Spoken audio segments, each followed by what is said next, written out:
पंज प्याले पंज पीर छठम पीर बैठा गुर भारी। अर्जुन काया पलट कै मूरत हर गोबिंद सवारी। चली पीड़ी सोढियाँ रूप दिखावन वारो वारी। दल भंजन गुर सूरमा बड़ जोधा बहु परोपकारी। सतगुर बंदी छोड़ है जीवन मुक्त करै ओडीना। सतगुर सिख के बंधन काटै गुर का सिख बिकार ते हट। बंधन काटन हार सुआमी जन नानक सिमरै अंतर जामी। मेरी पीरी दे मालिक धन गुरु हरगोबिंद साहब सच्चे पातशाह बहुत वड्डियां महान बख्शिशां गुरु साहबां ने इस मनुखता दे उपर कीतियां।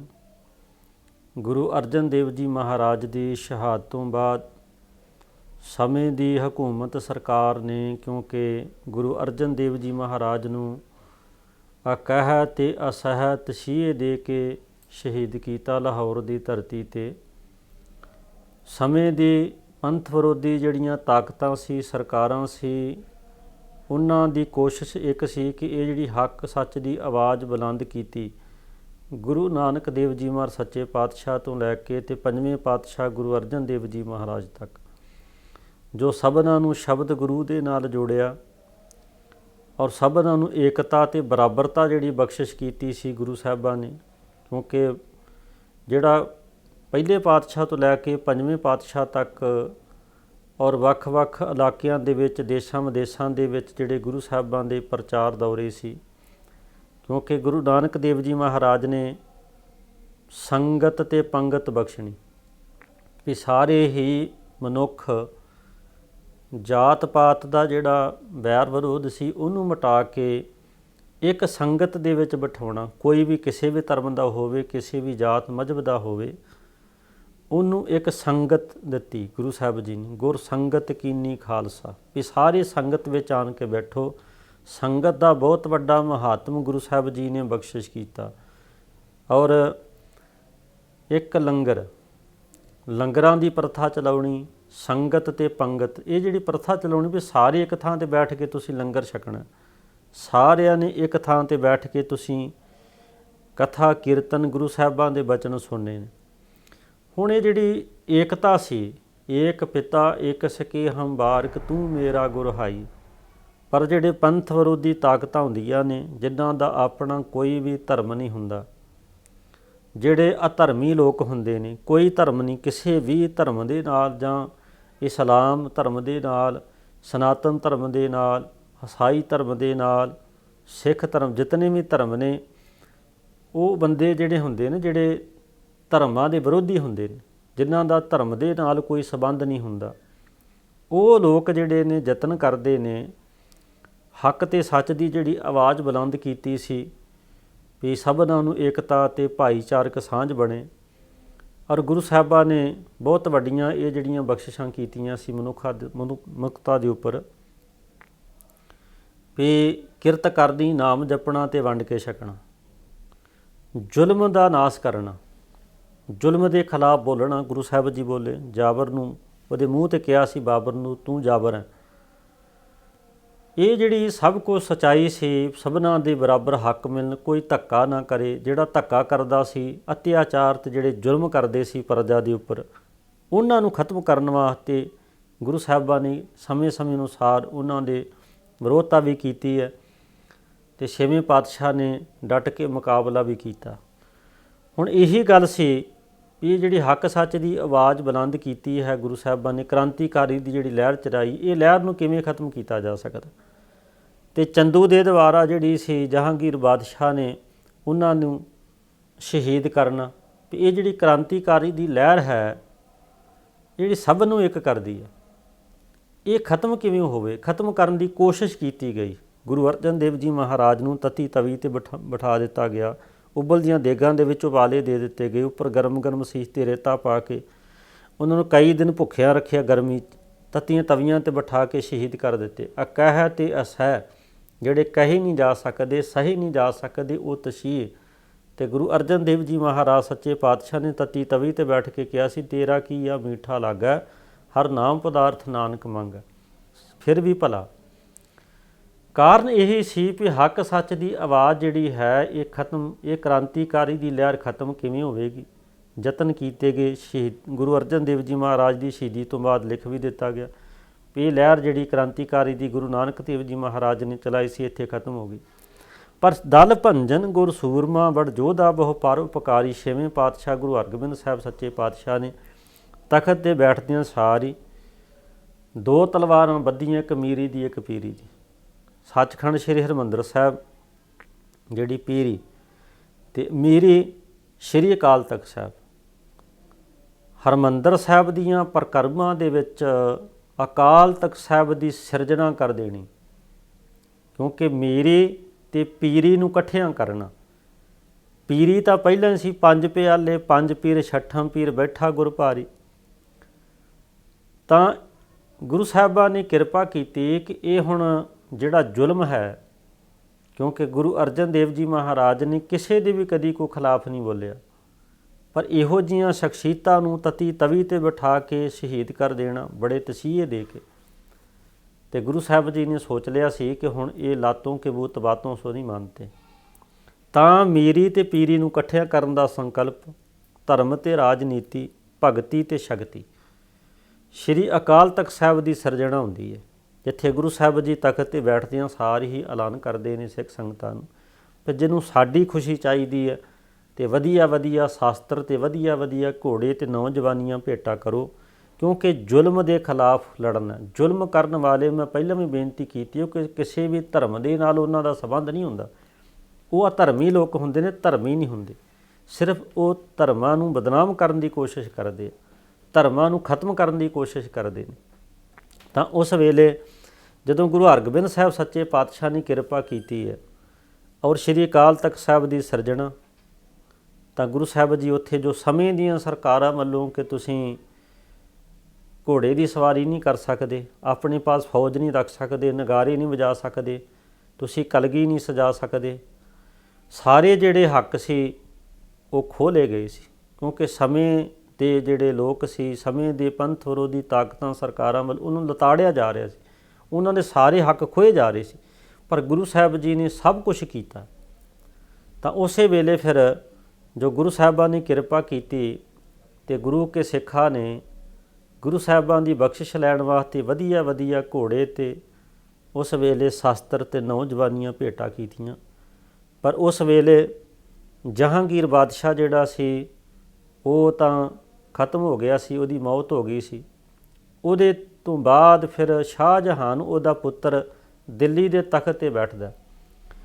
ਪਰ ਸੱਚਾ ਪਾਤਸ਼ਾਹ ਗੁਰੂ ਹਰਗੋਬਿੰਦ ਸਾਹਿਬ ਜੀ ਨੂੰ ਸੱਚਾ ਪਾਤਸ਼ਾਹ ਕਹਿੰਦੇ ਸੀ। ਇਹ ਸਾਰੀ ਸ਼ਾਨੋ ਸ਼ੌਕਤ ਨੂੰ ਦੇਖ ਕੇ ਸ਼ਾਹਜਹਾਨ ਨੂੰ ਸਭ ਕੁਝ ਚੰਗਾ ਨਾ ਲੱਗਿਆ।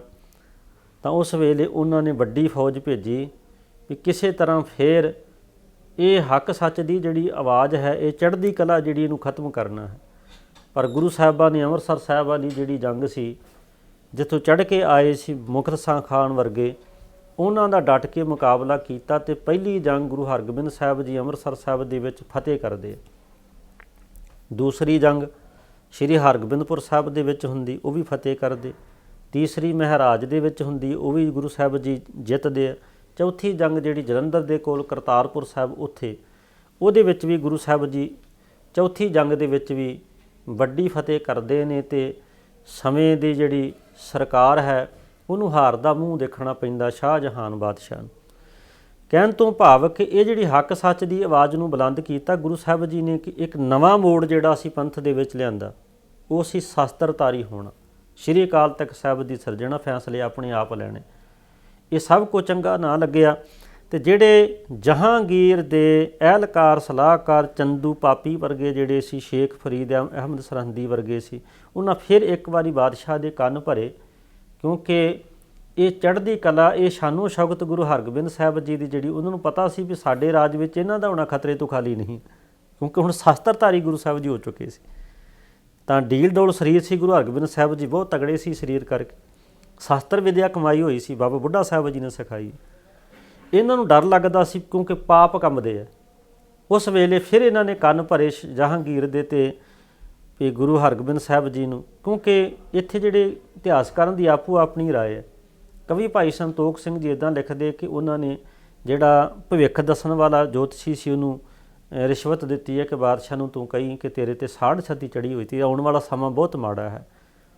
ਅਤੇ ਫਿਰ ਉਹ ਪੁੱਛੇਗਾ ਵੀ ਇਹਦਾ ਕੋਈ ਉਪਾਅ ਕੀ ਹੋਵੇਗਾ, ਇਹਦਾ ਇਲਾਜ ਕੀ ਹੋਵੇਗਾ।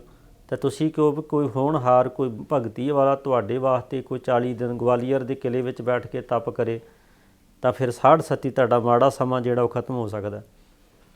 ਤਾਂ ਇਹ ਚਾਲ ਚੱਲੀ ਗਈ। ਕਈ ਇਤਿਹਾਸਕਾਰਾਂ ਆਪੋ ਆਪਣੀ ਰਾਏ ਅਨੁਸਾਰ ਦੱਸਿਆ ਹੈ। ਇਸੇ ਕਰਕੇ ਗੁਰੂ ਹਰਗੋਬਿੰਦ ਸਾਹਿਬ ਜੀ ਨੂੰ ਇੱਥੇ ਆਪਣੇ ਪਾਸ ਜੋ ਬੇਨਤੀ ਕਰਕੇ ਸੱਦਿਆ ਗਿਆ। ਗੁਰੂ ਸਾਹਿਬ ਜੀ ਜਹਾਂਗੀਰ ਦੇ ਪਾਤਸ਼ਾਹ ਕਰਕੇ ਪਹੁੰਚਦੇ ਨੇ। ਉੱਥੇ ਜਾ ਕੇ ਜਿਹੜੀ ਸਾਰੀ ਗੱਲਬਾਤ ਹੁੰਦੀ ਹੈ ਅਤੇ ਗੁਰੂ ਸਾਹਿਬ ਜੀ ਕਹਿੰਦੇ ਵੀ ਸਾੜ ਛੱਤੀ ਜਿਹਦੇ 'ਤੇ ਚੜ੍ਹੀ ਹੈ, ਚੰਦੂ ਵੱਲ ਇਸ਼ਾਰਾ ਕਰਕੇ ਵੀ ਉਹਦੀ ਉਤਰਨੀ ਨਹੀਂ ਹੁਣ, ਕਿਉਂਕਿ ਸਾਰੀਆਂ ਚਾਲਾਂ ਇਹ ਚੱਲ ਰਹੇ ਸੀ। ਕੰਨ ਭਰੇ ਜਾ ਰਹੇ ਸੀ, ਬਾਦਸ਼ਾਹ ਕੰਨਾਂ ਦੇ ਕੱਚੇ ਹੁੰਦੇ। ਉਸ ਵੇਲੇ ਗੁਰੂ ਹਰਗੋਬਿੰਦ ਸਾਹਿਬ ਸੱਚੇ ਪਾਤਸ਼ਾਹ ਗਵਾਲੀਅਰ ਦੇ ਕਿਲ੍ਹੇ ਵਿੱਚ ਜਾਂਦੇ ਆ, ਜਿੱਥੇ 52 ਰਾਜੇ, ਇਹ ਹਿੰਦੂ ਰਾਜੇ ਜਿਹੜੇ ਸੀ 52 ਰਾਜੇ ਸਨ, ਪਹਾੜੀ ਰਾਜੇ ਸਨ, ਇਹ ਉੱਥੇ ਕੈਦ ਕੀਤੇ ਹੋਏ ਸੀ। 6ਵੇਂ ਪਾਤਸ਼ਾਹ ਜਦੋਂ ਗਵਾਲੀਅਰ ਦੇ ਕਿਲ੍ਹੇ ਵਿੱਚ, ਉਹ ਜੇਲ੍ਹ ਸੀ ਉਸ ਸਮੇਂ ਬਹੁਤ ਭਿਆਨਕ ਡਰਾਉਣੀ ਜੇਲ੍ਹ ਸੀ, ਜਿੱਥੇ ਜਿਹੜਾ ਬੰਦੇ ਦੀ ਉਹਨੂੰ ਉਸ ਥਾਂ 'ਤੇ ਸਜ਼ਾ ਹੁੰਦੀ ਸੀ, ਉਹ ਜੇਲ੍ਹ ਗਵਾਲੀਅਰ ਦੀ ਜਾਂ ਤਾਂ ਉਹਨੂੰ ਫਾਂਸੀ ਦਿੱਤੀ ਜਾਣੀ ਆ, ਬਾਅਦ ਵਿੱਚ ਤਾਂ ਭੇਜਦੇ ਸੀ, ਜਾਂ ਉਮਰ ਕੈਦ, ਵੀ ਜਿਉਂਦਾ ਬੰਦਾ ਉਹਦੇ ਵਿੱਚੋਂ ਬਾਹਰ ਨਹੀਂ ਨਿਕਲ ਸਕਦਾ। ਇਹੋ ਜਿਹੀ ਭਿਆਨਕ ਜੇਲ੍ਹ ਵਿੱਚ ਇਹਨਾਂ ਭੇਜਿਆ ਵੀ ਇਸੇ ਤਰ੍ਹਾਂ ਜਿਵੇਂ ਗੁਰੂ ਅਰਜਨ ਦੇਵ ਜੀ ਮਹਾਰਾਜ ਨੂੰ ਅਸੀਂ ਸ਼ਹੀਦ ਕਰ ਦਿੱਤਾ, ਇਸੇ ਤਰ੍ਹਾਂ 6ਵੇਂ ਪਾਤਸ਼ਾਹ ਨੂੰ ਇਸੇ ਤਰ੍ਹਾਂ ਹੀ ਸ਼ਹੀਦ ਕਰ ਦਿੱਤਾ ਜਾਏ। ਚਾਲਾਂ ਬਹੁਤ ਵੱਡੀਆਂ ਚੱਲੀਆਂ ਜਾ ਰਹੀਆਂ ਸੀ ਪੰਥ ਵਿਰੋਧੀ ਤਾਕਤਾਂ ਵੱਲੋਂ, ਪਰ 6ਵੇਂ ਪਾਤਸ਼ਾਹ ਸੁਚੇਤ ਸਨ, ਕਿਉਂਕਿ ਉਸ ਵੇਲੇ ਗਵਾਲੀਅਰ ਦੇ ਕਿਲ੍ਹੇ ਵਿੱਚ ਵੀ ਚਲੇ ਗਏ। ਉੱਥੇ ਜਿਹੜਾ ਸਮਾਂ ਬਤੀਤ ਹੁੰਦਾ, ਕਿਉਂਕਿ 2 ਮਹੀਨਿਆਂ ਤੋਂ ਲੈ ਕੇ 12 ਸਾਲ ਤੱਕ ਵੱਖ-ਵੱਖ ਇਤਿਹਾਸਕਾਰਾਂ ਦੀ ਰਾਏ ਹੈ, ਪਰ ਤਕਰੀਬਨ ਗੁਰੂ ਸਾਹਿਬ ਜੀ ਉੱਥੇ 2 ਸਾਲ ਗਵਾਲੀਅਰ ਦੇ ਕਿਲ੍ਹੇ ਵਿੱਚ ਰਹੇ। ਉੱਥੇ ਫਿਰ ਗੁਰੂ ਸਾਹਿਬ ਜੀ ਨੇ ਸਰਕਾਰੀ ਲੰਗਰ ਨਹੀਂ ਛਕਿਆ। ਜਿਹੜੇ ਪੰਜ ਸਿੱਖ ਨਾਲ ਸੀ ਉਹ ਕਿਰਤ ਕਰਦੇ ਸੀ, ਜੋ ਗੁਰੂ ਨਾਨਕ ਦੇਵ ਜੀ ਮਹਾਰਾਜ ਦਾ ਸਿਧਾਂਤ ਹੈ, ਕਿਰਤ ਕਰਨੀ, ਨਾਮ ਜਪਣਾ ਅਤੇ ਵੰਡ ਕੇ ਛਕਣਾ। ਕਿਰਤ ਕਰਨੀ ਅਤੇ ਉਹਦਾ ਲੰਗਰ ਚੱਲਦਾ ਸੀ। ਹੁਣ ਉਹ ਜਿਹੜੇ 52 ਰਾਜੇ ਉੱਥੇ ਕੈਦ ਸਨ, ਉਹਨੂੰ ਨਾ ਤਾਂ ਪੇਟ ਭਰ ਕੇ ਰੋਟੀ ਮਿਲਦੀ ਸੀ, ਨਾ ਪਾਣੀ, ਕਿਉਂਕਿ ਤਰਸਾ ਕੇ ਉਹਨਾਂ ਨੂੰ ਜਿਹੜਾ ਖੂਹ ਉੱਥੇ ਗਵਾਲੀਅਰ ਦੇ ਕਿਲ੍ਹਾ, ਉੱਥੇ ਅੱਜ ਵੀ ਖੂਹ ਮੌਜੂਦ ਹੈ, ਉਹ ਥੰਮ ਅੱਜ ਵੀ ਮੌਜੂਦ ਨੇ ਉਹ ਜੇਲ੍ਹ ਦੇ, ਜਿੱਥੇ ਵਿੱਚ ਪਾਣੀ ਵਿੱਚ ਜ਼ਹਿਰ ਪਾ ਕੇ ਹੌਲੀ ਹੌਲੀ ਉਹਨਾਂ ਨੂੰ ਖਤਮ ਕਰਨ ਦੀ ਕੋਸ਼ਿਸ਼ ਕੀਤੀ ਜਾ ਰਹੀ ਸੀ। ਅਤੇ ਬਹੁਤ ਮਾੜੇ ਹਾਲਾਤ ਸੀ। ਸਿਰ ਵਿੱਚ ਜੂਆਂ, ਕੱਪੜੇ ਪਾਟੇ, ਨਾ ਜਿਉਂਦਿਆਂ ਨਾ ਮਰਿਆਂ ਦੇ ਵਿੱਚ ਬਹੁਤ ਦੁੱਖ ਸੀ, ਨਰਕ ਦੇ ਵਿੱਚ ਸੀ। ਜਦੋਂ 6ਵੇਂ ਪਾਤਸ਼ਾਹ ਉੱਥੇ ਜਾਂਦੇ ਨੇ ਅਤੇ ਬਾਣੀ ਦਾ ਫੈਸਲਾ ਹੈ, ਸਾ ਧਰਤੀ ਪਈ ਹਰਿਆਵਲੀ ਜਿੱਥੇ ਮੇਰਾ ਸਤਿਗੁਰ ਬੈਠਾ ਆਏ, ਛੇ ਜੰਤ ਪਈ ਹਰਿਆਵਲੇ ਜਿਨੀ ਮੇਰਾ ਸਤਿਗੁਰ ਦੇਖਿਆ, ਜਿੱਥੇ ਬੈਸਨ ਸਾਧ ਜਨ ਸੋ ਥਾਨ ਸੁਹੰਦਾ। ਉੱਥੇ ਚਹਿਲ ਮਹਿਲ ਹੋਈ ਹੈ, 2 ਟਾਈਮ ਉੱਥੇ ਕਥਾ ਕੀਰਤਨ, ਸਵੇਰੇ ਸ਼ਾਮ ਦੀਵਾਨ ਸੱਜਦੇ ਨੇ ਗੁਰੂ ਸਾਹਿਬਾਂ ਦੇ ਹਜ਼ੂਰ, ਲੰਗਰ ਚੱਲਦਾ। ਹੁਣ ਇਹ ਜਿਹੜੇ 52 ਰਾਜੇ ਸੀ, ਇਹਨਾਂ ਨੂੰ ਤਾਂ ਹੁਣ ਪੇਟ ਦੀ ਖੁਰਾਕ ਵੀ ਮਿਲਣ ਲੱਗ ਪਈ ਅਤੇ ਰੂਹ ਦੀ ਖੁਰਾਕ ਵੀ। ਹੁਣ ਗੁਰੂ ਸਾਹਿਬ ਜੀ ਦੇ ਦਰਸ਼ਨ ਹੋ ਗਏ, ਸੰਗਤ ਕਰਦੇ ਨੇ ਤਾਂ ਬੜਾ ਆਨੰਦ ਅਤੇ ਬੜਾ, ਕਿਉਂਕਿ ਸਾਧ ਸੰਗਤ ਸੱਚਖੰਡ ਹੈ, ਇਹਦੇ ਵਿੱਚ ਕੋਈ ਦਵੋਰਾਮਾ ਨਹੀਂ। ਗੁਰੂ ਦੀ ਗੋਦ ਵਿੱਚ ਜਦੋਂ ਆਪਾਂ ਬੈਠਦੇ ਹਾਂ ਨਾ, ਆਨੰਦ ਸਭ ਕੋ ਕਹਿ, ਆਨੰਦ ਗੁਰੂ ਤੇ ਜਾਣਿਆ ਆਨੰਦ ਸਦਾ ਗੁਰ ਤੇ ਕਿਰਪਾ ਕਰੇ ਪਿਆਰਿਆ, ਕਰ ਕਿਰਪਾ ਕਿਲ ਵੇਖ ਕੱਟੇ ਗਿਆਨ ਅੰਜਨ ਸਾਰਿਆ, ਅੰਦਰੋਂ ਜਿਨ ਕਾ ਮੋਹ ਟੁੱਟਾ ਤਿਨ ਕਾ ਸ਼ਬਦ ਸਚਾ ਸਵਾਰਿਆ, ਕਹਿ ਨਾਨਕ ਇਹੋ ਆਨੰਦ ਹੈ, ਆਨੰਦ ਗੁਰ ਤੇ ਜਾਣਿਆ। ਗੁਰੂ ਦੀ ਗੋਦ ਵਿੱਚ ਬੈਠ ਕੇ ਜਿਹੜਾ ਆਨੰਦ ਆਉਂਦਾ, ਉਹ ਆਨੰਦ ਜਿਹੜਾ ਉਹ ਸਾਨੂੰ ਮਾਇਆ ਦੇ ਵਿੱਚੋਂ, ਪਦਾਰਥਾਂ ਦੇ ਵਿੱਚੋਂ, ਦੁਨੀਆ ਦੇ ਰੰਗ ਤਮਾਸ਼ਿਆਂ ਦੇ ਵਿੱਚੋਂ, ਦੇਸ਼ਾਂ ਵਿਦੇਸ਼ਾਂ ਦੇ ਵਿੱਚੋਂ ਕਿਤੇ ਵੀ ਨਹੀਂ ਮਿਲ ਸਕਦਾ। ਹੁਣ ਉਹ ਆਨੰਦ 52 ਰਾਜੇ ਦੁਖੀ ਸੀ, ਉਹਨਾਂ ਨੇ ਜੋ ਆਨੰਦ ਸੰਗਤ ਵਿੱਚ ਗੁਰੂ ਦੇ ਅੰਮ੍ਰਿਤ ਬਚਨ ਸੁਣ ਕੇ ਮਾਣਿਆ, ਇਹ ਸਮਾਂ ਜਿਹੜਾ ਸੀ ਬੜਾ ਸੱਚਖੰਡ ਦੇ ਵਿੱਚ ਲੰਘਿਆ, ਬੜਾ ਆਨੰਦ ਦੇ ਵਿੱਚ ਬਤੀਤ ਹੋਇਆ। ਪਰ ਇੱਧਰ ਸਮੇਂ ਦੀ ਸਰਕਾਰ ਦੁਖੀ ਸੀ। ਜਹਾਂਗੀਰ ਬਾਦਸ਼ਾਹ, ਜਹਾਂਗੀਰ ਪੀਰ ਮੀਆਂ ਮੀਰ ਨੇ ਵੀ ਕਿਹਾ ਕਿ ਇਹ ਤੂੰ ਬਹੁਤ ਵੱਡੀ ਮਾੜੀ ਗੱਲ ਕੀਤੀ ਹੈ। ਤਾਂ ਉਸ ਵੇਲੇ ਗੁਰੂ ਸਾਹਿਬਾਂ ਦੀ ਕਿਰਪਾ ਵਰਤੀ, ਕਹਿਣ ਲੱਗੇ ਜਹਾਂਗੀਰ ਬਾਦਸ਼ਾਹ ਚਾਹੁੰਦਾ ਸੀ ਗੁਰੂ ਸਾਹਿਬਾਂ ਦੇ ਦਰਸ਼ਨ। ਉਹਨੇ ਐਲਾਨ ਕੀਤਾ ਵੀ ਛੇਤੀ ਗੁਰੂ ਹਰਗੋਬਿੰਦ ਸਾਹਿਬ ਜੀ ਨੂੰ ਬੁਲਾ ਕੇ ਲਿਆਓ, ਭਾਵ ਕਿ ਬੇਨਤੀ ਕਰੋ, ਅਸੀਂ ਉਹਨਾਂ ਦੇ ਦਰਸ਼ਨ ਕਰਨਾ ਚਾਹੁੰਦੇ ਹਾਂ, ਮੈਂ ਸੰਕਟ ਵਿੱਚ ਹਾਂ, ਮੈਂ ਦੁੱਖ ਵਿੱਚ ਹਾਂ। ਜਦੋਂ ਅਹਿਲਕਾਰ ਜਾਂਦੇ ਨੇ ਬੇਨਤੀ ਕਰਨ ਵਾਸਤੇ, ਤਾਂ ਗੁਰੂ ਹਰਗੋਬਿੰਦ ਸਾਹਿਬ ਜੀ ਸੱਚੇ ਪਾਤਸ਼ਾਹ ਤੁਸੀਂ ਜਹਾਂਗੀਰ ਬਾਦਸ਼ਾਹ ਨੂੰ ਆਣ ਕੇ ਆਪਣੀ ਪਵਿੱਤਰ ਦਰਸ਼ਨ ਬਖਸ਼ੋ। ਪਰ ਜਦੋਂ ਇਹਨਾਂ 52 ਰਾਜਿਆਂ ਨੂੰ ਪਤਾ ਲੱਗਦਾ, ਉੱਥੇ ਜਿਹੜੇ ਗੁਰੂ ਦੇ ਦਰਸ਼ਨ ਕਰਕੇ, ਬਚਨ ਸੁਣ ਕੇ, ਸੰਗਤ ਕਰਕੇ ਬੜਾ ਆਨੰਦ ਮਾਣ ਰਹੇ ਸੀ, ਜਦੋਂ ਉਹਨਾਂ ਨੂੰ ਪਤਾ ਲੱਗਦਾ ਵੀ ਗੁਰੂ ਸਾਹਿਬ ਜੀ ਹੁਣ ਚਲੇ ਜਾਣਗੇ ਤਾਂ ਸਾਡੇ ਹਾਲਾਤ ਫਿਰ ਬਹੁਤ ਮਾੜੇ, ਨਰਕ 'ਚ ਪੈ ਜਾਣਗੇ, ਕਿਉਂਕਿ ਹਰ ਨਾਹ ਨ ਮਿਲੀਐ ਸਾਜਨ ਕਤ ਪਾਈਐ ਬਿਸ਼ਰਾਮ। ਡਿੱਠਾ ਸਭ ਸੰਸਾਰ ਸੁੱਖ ਨਾ ਨਾਮ ਬਿਨ, ਨਾਮ ਤੋਂ ਬਿਨਾਂ ਸੁੱਖ ਨਹੀਂ ਮਿਲਦਾ। ਉਸ ਵੇਲੇ ਉਹਨਾਂ ਨੇ ਫਿਰ ਬੇਨਤੀ ਕੀਤੀ, ਕਿਉਂਕਿ ਗੁਰੂ ਸਾਹਿਬ ਜੀ ਅੱਗੇ ਸਾਡੀਆਂ ਬੇਨਤੀਆਂ ਚੱਲਦੀਆਂ, ਅਰਦਾਸਾਂ ਦੇ ਕੰਨ ਸੁਣੋ ਅਰਦਾਸ ਜੀਓ।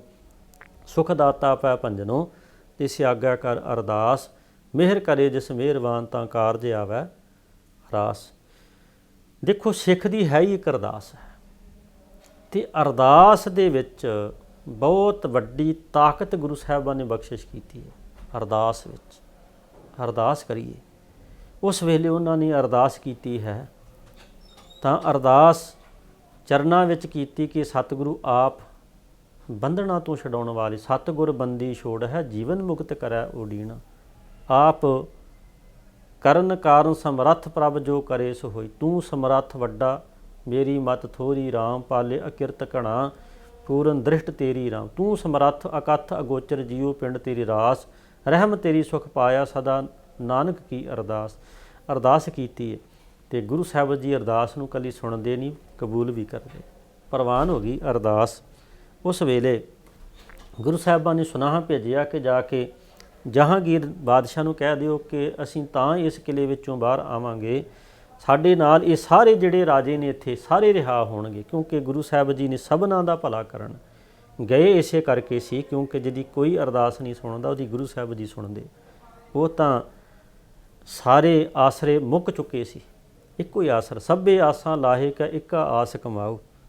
ਗੁਰੂ ਸਾਹਿਬਾਨ ਨੇ ਕਿਰਪਾ ਕੀਤੀ ਉੱਥੇ, ਪਰ ਸਮੇਂ ਦੇ ਸਰਕਾਰ ਦੇ ਯਤਨ ਕੀਤਾ, ਮੀਟਿੰਗ ਬੁਲਾਈ, ਕਾਨੂੰਨੀ ਜਿਹੜੇ ਦਾਅ ਪੇਚ ਸੀ ਉਹਨਾਂ ਨੇ ਆਪੋ ਆਪਣੀ ਬੁੱਧੀ ਅਨੁਸਾਰ ਚਲਾਏ। ਤਾਂ ਇਹ ਸੁਨਾਹਾ ਭੇਜਿਆ ਵੀ ਤੁਹਾਡਾ ਪੱਲਾ ਫੜ ਕੇ ਜਿਤਨੇ ਕਾ ਸਕਣਗੇ। ਪੱਲੇ ਦਾ ਮਤਲਬ ਇਹ ਸੀ ਕਿ ਦਾਅ ਪੇਚ, ਕਾਨੂੰਨੀ ਦਾਅ ਪੇਚ ਜਿਹੜੇ ਹੁੰਦੇ ਨੇ ਵੀ 2 4 5 10 ਆ ਜਾਣਗੇ, ਬਾਕੀ ਅੰਦਰ ਹੀ ਰਹਿਣਗੇ, ਇਹਨਾਂ ਦਾ ਵੀ ਸਰ ਜੇਗਾ, ਸਾਡਾ ਵੀ ਸਰ ਜੂਗਾ। ਇਹ ਕਾਨੂੰਨੀ ਦਾਅ ਪੇਚ ਹੁੰਦੇ ਨੇ। ਪਰ ਗੁਰੂ ਸਾਹਿਬ ਜੀ ਦੇ ਅੱਗੇ ਇਹ ਦਾਅ ਪੇਚ ਨਹੀਂ ਚੱਲਦੇ, ਇਹ ਚਲਾਕੀਆਂ ਚਤਰਾਈਆਂ ਨਹੀਂ ਚੱਲਦੀਆਂ। ਗੁਰੂ ਸਾਹਿਬ ਜੀ ਸਤਿਗੁਰ ਸਭਨਾਂ ਦਾ ਭਲਾ ਮਨਾਏਂਦਾ ਤੇ ਇਸ ਦਾ ਬੁਰਾ ਕਿਉਂ ਹੋਏ। ਉਹਨੇ 1 2 ਦਿਨ ਸਾਰਿਆਂ ਦੀ ਬੇਨਤੀ ਸੁਣਨੀ, ਸਭਨਾਂ ਦਾ ਭਲਾ ਕਰਦੇ। ਉਸ ਵੇਲੇ 52 ਕਲੀਆਂ ਵਾਲਾ ਚੋਲਾ ਗੁਰੂ ਸਾਹਿਬ ਜੀ ਨੇ ਸਵਾਇਆ ਅਤੇ ਪਹਿਨ ਕੇ ਗੁਰੂ ਹਰਗੋਬਿੰਦ ਸਾਹਿਬ ਜੀ ਫਿਰ ਸਾਹਮਣੇ ਆਉਂਦੇ ਨੇ ਕਿਲੇ ਦੇ ਵਿਹੜੇ ਦੇ ਵਿੱਚ, ਸਭਨਾਂ ਨੂੰ ਆਵਾਜ਼ ਮਾਰਦੇ ਜਿਹੜੇ ਦੁਖੀ ਸਨ ਉੱਥੇ, ਵੀ ਆਓ ਸਾਡਾ ਜਿੰਨੇ ਇੱਥੋਂ ਰਿਹਾ ਹੋਣਾ, ਜਿੰਨੇ ਆਪਣੀ ਕੈਦ ਤੋਂ ਛੁਟਕਾਰਾ ਪਾਉਣਾ, ਇਹ ਬੰਧਨਾਂ ਤੋਂ ਛੁੱਟਣਾ, ਅਤੇ ਸਾਡਾ ਪੱਲਾ ਆਣ ਕੇ ਫੜ ਲਓ। ਤਾਂ ਹਮ ਅੰਧਲੇ ਅੰਧ ਬਿਖੈ ਬਿਖ ਰਾਤੀ, ਕਿਉਂ ਚਾਲੈ ਗੁਰ ਚਾਲੀ, ਸਤਿਗੁਰ ਦਇਆ ਕਰੇ ਸੁਖ ਦਾਤਾ, ਹਮ ਲਾਵੈ ਆਪਣ ਪਾਲੀ। ਪਾਲੀ ਦਾ ਅਰਥ ਹੁੰਦਾ ਪੱਲਾ, ਪੱਲਾ ਫੜ ਲਓ। ਸਾਰੇ ਜਿਹੜੇ ਰਾਜੇ ਸੀ ਆਵਾਜ਼ ਸੁਣਦਿਆਂ, ਗੁਰੂ ਸਾਹਿਬ ਜੀ ਦੇ ਬਚਨ ਸੁਣਦਿਆਂ ਸਾਰ ਹੀ ਭੱਜ ਭੱਜ ਕੇ ਇਹਨਾਂ ਨੇ ਗੁਰੂ ਸਾਹਿਬਾਨ ਦਾ ਪੱਲਾ ਪਕੜ ਲਿਆ। ਭੱਜ ਕੇ ਕਿਉਂ ਪਕੜਿਆ? ਕਿਉਂਕਿ ਪਤਾ ਸੀ ਕਿ ਜੇ ਕਿਤੇ ਅੱਜ ਗੁਰੂ ਹਰਗੋਬਿੰਦ ਸਾਹਿਬ ਜੀ ਦਾ ਪੱਲਾ ਨਾ ਪਕੜਿਆ ਤੇ ਫਿਰ ਇੱਥੇ ਝੁਰ ਝੁਰ ਕੇ ਆਤਮਕ ਮੌਤੇ ਮਰ ਜਾਵਾਂਗੇ, ਕਿਤੇ ਨੇ ਕਿਸੇ ਨੇ ਬਾਤ ਨਹੀਂ ਪੁੱਛਣੀ ਸਾਡੀ। ਭੱਜ ਭੱਜ ਕੇ ਪੱਲਾ ਫੜਦੇ ਸਨ। ਤਾਂ ਗੁਰੂ ਸਾਹਿਬ ਜੀ, ਇੱਥੇ ਮੈਂ ਇੱਕ ਬੇਨਤੀ ਕਰਨਾ ਚਾਹੁੰਦਾ, ਹੋ ਥੋੜ੍ਹਾ ਜਿਹਾ ਬਾਹਰ ਨਿਕਲ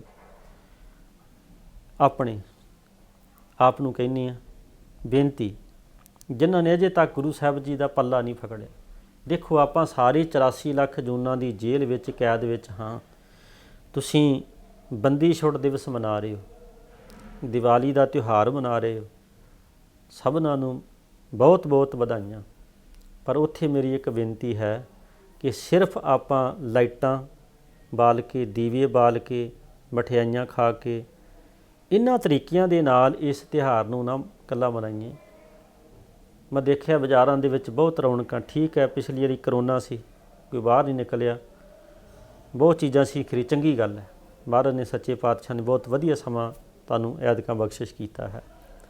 ਮੈਂ ਜੋ ਬੇਨਤੀ ਕਰਨਾ ਚਾਹੁੰਦਾ ਹਾਂ ਕਿ ਆਪਾਂ ਵੀ 84 ਲੱਖ ਜੂਨਾਂ ਦੀ ਕੈਦ ਵਿੱਚ ਹਾਂ। ਬੇਨਤੀ ਕਰੋ, ਬੰਦੀ ਛੋੜ ਦਿਵਸੇ ਗੁਰੂ ਗ੍ਰੰਥ ਸਾਹਿਬ ਸੱਚੇ ਪਾਤਸ਼ਾਹ ਦੇ ਚਰਨਾਂ ਦੇ ਵਿੱਚ ਕਿ ਸਤਿਗੁਰ ਸੱਚੇ ਪਾਤਸ਼ਾਹ ਸਾਨੂੰ ਵੀ ਆਪਣਾ ਸ਼ਬਦ ਦਾ ਪੱਲਾ ਫੜਾ ਦੇ, ਸੇਵਾ ਸਿਮਰਨ ਦਾ ਪੱਲਾ, ਬਾਣੀ ਦਾ ਪੱਲਾ ਫੜਾ ਦੇ। ਅਸੀਂ ਵੀ ਕਿਤੇ 84 ਲੱਖ ਜੂਨਾਂ ਦੀ ਕੈਦ ਵਿੱਚੋਂ ਬਾਹਰ ਨਿਕਲ ਜੀ। ਸਾਡੇ 'ਤੇ ਵੀ ਕਿਰਪਾ ਕਰੋ, ਇਹ ਬੇਨਤੀ ਜ਼ਰੂਰ ਕਰਨੀ ਹੈ। ਖੰਡੇ ਦੀ ਪੌਲ ਬਾਣੀ ਤੇ ਬਾਣੀ ਨਾਲ ਜੋੜ ਕੇ ਆਪਣਾ ਜਨਮ ਸੁਹੇਲਾ, ਪੀਵੋ ਪੌਲ ਖੰਡੇ ਤਰ ਹੋਏ ਜਨਮ ਸੁਹੇਲਾ ਸੌਖਾ, ਕਬੀਰ ਲੇਖਾ ਦੇਣਾ ਸੁਹੇਲਾ, ਜੋ ਦਿਲ ਸੂਚੀ ਹੋਏ, ਉਸ ਸਾਚਾ ਦੀਵਾਨ ਮੈਂ ਪੱਲਾ ਨਾ ਪਕੜਿਆ ਕੋਈ। ਉਹ ਸੱਚੇ ਦੀਵਾਨ ਵਿੱਚ ਕਿਸੇ ਨੇ ਪੱਲਾ ਨਹੀਂ ਜੀ ਪਕੜਨਾ। ਤੇ ਲੇਖਾ ਦੇਣਾ ਸੁਹੇਲਾ ਹੋ ਜਾਏਗਾ ਸੌਖਾ ਜਦੋਂ ਆਪਾਂ ਗੁਰੂ ਗ੍ਰੰਥ ਸਾਹਿਬ ਸੱਚੇ ਪਾਤਸ਼ਾਹ ਦਾ ਪੱਲਾ ਪਕੜ ਲਵਾਂਗੇ। ਜਿਵੇਂ 6ਵੇਂ ਪਾਤਸ਼ਾਹ ਦਾ ਪੱਲਾ 52 ਰਾਜਿਆਂ ਨੇ ਗਵਾਲੀਅਰ ਦੇ ਕਿਲੇ ਦੇ ਵਿੱਚ ਪਕੜਿਆ ਸੀ। ਆਪਾਂ ਵੀ ਇਹ ਬੇਨਤੀ ਕਰੀਏ, ਜਿਨ੍ਹਾਂ ਨੇ ਖੰਡੇ ਦੀ ਪੌਲ ਨਹੀਂ ਛਕੀ, ਜਿਹੜੇ ਬਾਣੀ ਨਾਲ ਗੁਰੂ ਗ੍ਰੰਥ ਸਾਹਿਬਾਂ ਨਾਲ ਨਹੀਂ ਜੁੜੇ, ਉਹ ਜੁੜ ਜਾਓ। ਆਪ ਜੁੜੋ, ਆਪਣੇ ਬੱਚਿਆਂ ਨੂੰ ਜੋੜੋ, ਸਭਨਾਂ ਦਾ ਭਲਾ। ਤਾਂ ਮੈਂ ਟਾਈਮ ਘੱਟ ਹੈ, ਥੋੜ੍ਹਾ ਜਿਹਾ ਆਪਣੇ ਵਿਸ਼ੇ ਵੱਲ ਆਵਾਂ। 6ਵੇਂ ਪਾਤਸ਼ਾਹ ਦੇ ਸਾਰਾ ਪੱਲਾ ਪਕੜ ਲੈਂਦੇ ਨੇ ਅਤੇ ਸ਼ੇਰ ਦੀ ਚਾਲ ਚੱਲਦੇ ਗੁਰੂ ਸਾਹਿਬ ਜੀ ਕਿਲੇ 'ਚੋਂ ਬਾਹਰ ਆ ਜਾਂਦੇ ਨੇ। ਉੱਥੇ ਜਿਹੜੀਆਂ ਖੁਸ਼ੀਆਂ, ਜੋ ਕਿਉਂਕਿ ਇਸ ਤੋਂ ਵੱਡੀ ਤਾਂ ਖੁਸ਼ੀ ਹੋ ਨਹੀਂ ਸਕਦੀ ਉਹ ਰਾਜਿਆਂ ਵਾਸਤੇ, ਤਾਂ ਗੁਰੂ ਸਾਹਿਬ ਜੀ ਫਿਰ ਬਾਦਸ਼ਾਹ ਨੂੰ ਕਹਿ ਕੇ ਉਹਨੂੰ ਰਾਜ ਭਾਗ ਵੀ ਦਿਵਾਉਂਦੇ ਆ। 6ਵੇਂ ਪਾਤਸ਼ਾਹ ਫਿਰ ਜਦੋਂ ਕਿਰਪਾ ਕਰਕੇ ਅੰਮ੍ਰਿਤਸਰ ਸਾਹਿਬ ਦੀ ਧਰਤੀ 'ਤੇ ਪਹੁੰਚਦੇ ਨੇ, ਔਰ ਇਹ ਬਹੁਤ ਵੱਡੀਆਂ ਕਿਰਪਾ ਕਰਕੇ, ਬਖਸ਼ਿਸ਼ ਕਰਕੇ, ਫਿਰ ਗੁਰੂ ਕੇ ਸਿੱਖ ਬਾਬਾ ਬੁੱਢਾ ਸਾਹਿਬ ਜੀ, ਭਾਈ ਗੁਰਦਾਸ ਜੀ, ਗੁਰੂ ਕੇ ਪਿਆਰੇ ਸਿੱਖਾਂ ਨੇ ਬੜੀ ਖੁਸ਼ੀ ਮਨਾਈ। ਦੇਸੀ ਘਿਓ ਦੇ ਦੀਵੇ ਜਗਾ ਕੇ ਹਰਿਮੰਦਰ ਸਾਹਿਬ, ਔਰ ਗੁਰੂ ਸਾਹਿਬਾਂ ਨੂੰ ਜੀ ਆਇਆਂ ਨੂੰ ਕਿਹਾ, ਮਨ ਚਾਓ ਪਿਆ ਪ੍ਰਭ ਆਗਮ ਸੁਣਿਆ। ਔਰ ਇਹ ਦਿਨ ਆਪਾਂ ਬੰਦੀ ਛੋੜ ਦੇ ਨਾਲ, ਇਹ ਬੜੀ ਸ਼ਰਧਾ ਅਤੇ ਭਾਵਨਾ ਦੇ ਨਾਲ ਸਮੁੱਚਾ ਖਾਲਸਾ ਪੰਥ ਮਨਾਉਂਦਾ ਹੈ।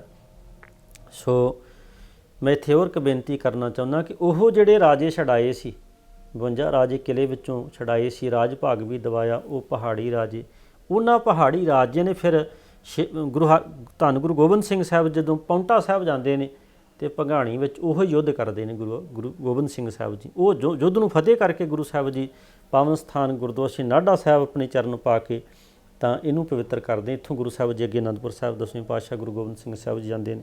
ਸੋ ਗੁਰਦੁਆਰਾ ਸਾਹਿਬ ਪਾਤਸ਼ਾਹ 10ਵੀਂ ਨਾਢਾ ਸਾਹਿਬ ਵਿਖੇ ਸੋ ਬੇਨਤੀ ਹੈ ਸੰਗਤਾਂ ਨੂੰ ਕਿ ਦਰਸ਼ਨ ਕਰਕੇ ਗੁਰੂ ਸਾਹਿਬਾਂ ਦੀਆਂ ਖੁਸ਼ੀਆਂ, ਬਖਸ਼ਿਸ਼ਾਂ ਜਿਹੜੀਆਂ ਨੇ ਉਹ ਪ੍ਰਾਪਤ ਕਰੋ। ਸੋ ਇੰਨੀਆਂ ਕੁ ਬੇਨਤੀਆਂ ਪ੍ਰਵਾਨ ਕਰਨੀਆਂ ਸਾਰੀਆਂ ਸੰਗਤਾਂ ਨੂੰ, ਦੇਸ਼ ਵਿਦੇਸ਼ ਦੀਆਂ ਸੰਗਤਾਂ ਨੂੰ ਬੰਦੀ ਛੋੜ ਦਿਵਸ ਦੀਆਂ, ਦੀਵਾਲੀ ਦੀਆਂ ਲੱਖ ਲੱਖ ਵਧਾਈਆਂ ਹੋਣ ਜੀ। ਗੁਰਦੁਆਰਾ ਸ਼੍ਰੀ ਨਾਢਾ ਸਾਹਿਬ ਦਾ ਪ੍ਰਬੰਧ ਸ਼੍ਰੋਮਣੀ ਗੁਰਦੁਆਰਾ ਪ੍ਰਬੰਧਕ ਕਮੇਟੀ ਬੜੇ ਹੀ ਸੁਚੱਜੇ ਢੰਗ ਦੇ ਨਾਲ ਕਰ ਰਹੀ ਹੈ। ਸਾਡੇ ਬਹੁਤ ਸਤਿਕਾਰਯੋਗ ਮੈਨੇਜਰ ਸਾਹਿਬ ਸਰਦਾਰ ਮਲਕੀਤ ਸਿੰਘ ਜੀ ਇੱਥੋਂ ਦਾ ਪ੍ਰਬੰਧ ਜਿਹੜਾ ਚਲਾ ਰਹੇ ਨੇ। ਸੋ ਸਾਰੀਆਂ ਸੰਗਤਾਂ ਨੂੰ ਬੇਨਤੀ ਹੈ, ਸਾਰੇ ਪ੍ਰਬੰਧ ਮੁਕੰਮਲ ਨੇ। ਸੋ ਹਾਜ਼ਰੀਆਂ ਭਰ ਕੇ ਖੰਡੇ ਦੀ ਪੌਲ ਛਕ ਕੇ ਬਾਣੀ ਨਾਲ ਜੁੜ ਕੇ ਗੁਰੂ ਸਾਹਿਬਾਂ ਦੀ ਬਖਸ਼ਿਸ਼ ਪ੍ਰਾਪਤ ਕਰੋ। ਭੁੱਲਾਂ ਚੁੱਕਾਂ ਦੀ ਖਿਮਾ। ਗਰਵ ਪੰਜਾਬ ਚੈਨਲ ਜਿਹੜਾ, ਇਹਨਾਂ ਦਾ ਧੰਨਵਾਦ ਹੈ। ਇੰਨੀਆਂ ਕੁ ਬੇਨਤੀਆਂ ਪ੍ਰਵਾਨ ਕਰਨੀਆਂ। ਫਤਿਹ ਦੀ ਸਾਂਝ ਕਰੋ। ਆਖੋ ਵਾਹਿਗੁਰੂ ਜੀ ਕਾ ਖਾਲਸਾ, ਵਾਹਿਗੁਰੂ ਜੀ ਕੀ ਫਤਿਹ।